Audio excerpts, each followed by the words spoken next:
I like to work with very old things of the past, and from these I learn.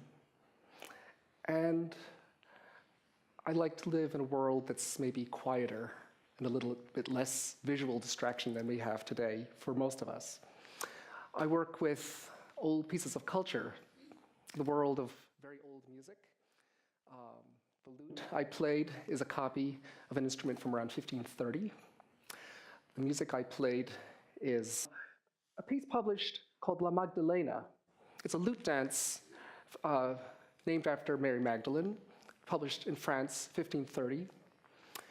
And the reason why I play the lute is because it's music for a quieter time.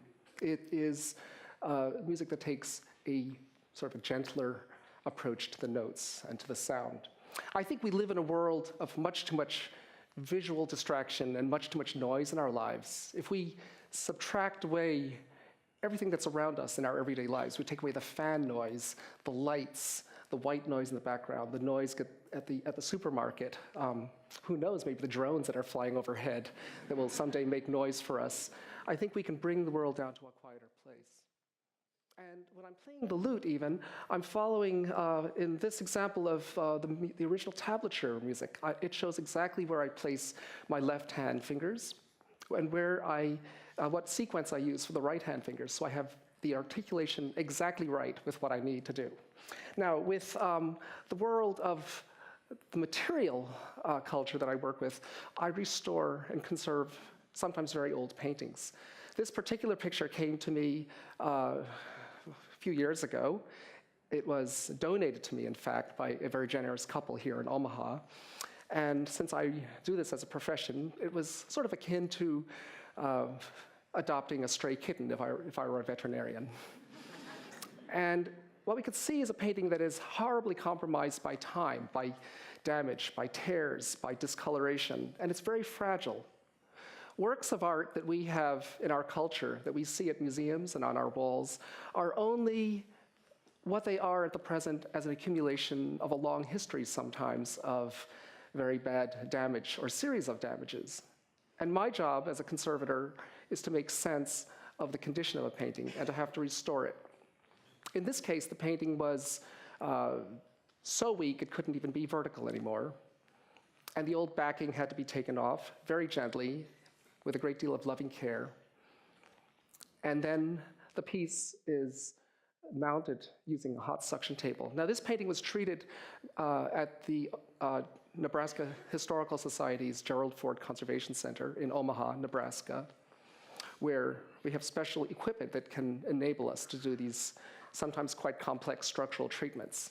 What you see on the left-hand side is just what's left of the original 16th century. And in the previous slide, I was just removing bit by bit a very worn-out old 19th century backing that was on the painting.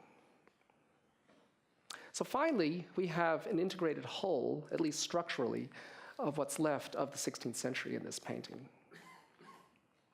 And we take these fragments, we put them up in front of our eyes, and we decide what do we do next. The The goal of looking at any painting is to see it as best as possible, the way the artist would have meant for it to be seen, with the color balance and the right sense of texture and also tone and shadow. And by cleaning down, there can be sometimes astonishing results of removing layers of dirt and varnish. The color values come in place, the sense of lighting. And we get a sense, again, of what the artist may have been about. There are, of course, elements on the painting that can never be removed. We can't put back exactly what is missing, and we certainly can't take away the cracks that are in the painting. So there are elements of wear. This shows you the great difference in the before and after cleaning shots that we see in conservation. And finally, the state of the picture as it is now. It is a work in progress, and I will go and continue to integrate these areas in the background to bring the picture back into an integrated whole. And then, so what do we learn from something like this? The experience of treating old works of art and also taking fragments of music. By the way, there's several tens of thousands of music that survives in tablature for the lute. And we're not really sure exactly how that music was played, but I'm using the best hand positions and hand techniques and fingerings, as we know, from the sources. And in the case of the painting, I'm just trying my best at giving that picture the best representation through the cleaning, through the correct varnishing, through the correct presentation of the painting, and then finally having to do the restoration of the losses so that we have an integrated whole. The takeaway from this is that I think it's very important to understand that the subtlety of the sound and the subtlety of the visual information that I'm getting from a painting is something that I think we can all experience. We don't all have to restore a painting or play a lute to understand that we can take our sensitivity down to a point where we can detect the faintest noise possible and the faintest nuances of differences of light and shade and color differences that we can get from such old paintings like this. I think that we live in a world where we have, again, too much noise and visual distraction.